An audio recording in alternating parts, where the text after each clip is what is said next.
రాఘవ్ చంద్ర social మీడియాలో ఎక్కడా చూసినా తన పేరే ఎందుకు వినిపిస్తుంది. ఈ వీడియోలో తను ఒక చార్టర్డ్ అకౌంట్ నుండి ఎంపీ ఎలా అయ్యారో డీటెయిల్గా ఎక్స్ప్లెయిన్ చేస్తాను. నా నుండి మంచి కంటెంట్ ఎప్పుడు వస్తూనే ఉంటుంది. మిస్ అవ్వకూడదు అనుకుంటే ఇప్పుడే సబ్స్క్రైబ్ చేసుకొని రెడీగా ఉండండి. Hi everyone, welcome to unique stories. Raghav Chadha మనకి ఒక పొలిటీషియన్ అని తెలుసు, కానీ తను పొలిటికల్ ఎంట్రీకి ముందు తను ఒక చార్టర్డ్ అకౌంట్గా ఎంఎన్సి కంపెనీస్లో వర్క్ చేశాడు. ఈ ఎక్స్పీరియన్స్ వల్ల తనకి ఫైనాన్స్, పాలసీ, ఆర్థిక నిర్వహణ గురించి మంచి అనుభవం ఉంది. అప్పుడే తనకి ఒక విషయం అర్థమైంది.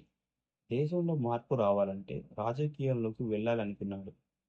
2011లో అన్నా హజారే నాయకత్వంలో ఇండియా అగెనిస్ట్ కరప్షన్ మూవ్మెంట్ అంటే అవినీతి వ్యతిరేక ఉద్యమం స్టార్ట్ అయింది. అందులో రాఘవ్ చద్దా పాల్గొన్నాడు.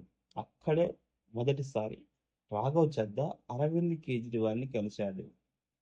ఈ ఉద్యమమే తనని రాజకీయాల వైపు తిప్పింది.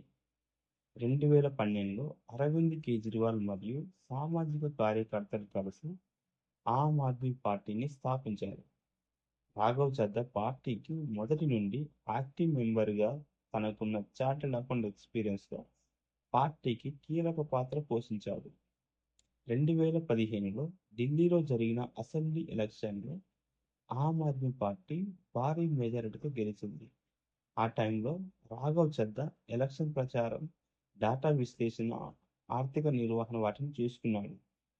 తన వర్క్ చూసి అరవింద్ కేజ్రీవాల్ తనని ఢిల్లీ జల్ బోర్డ్కి వైస్ చైర్మన్గా నియమించారు.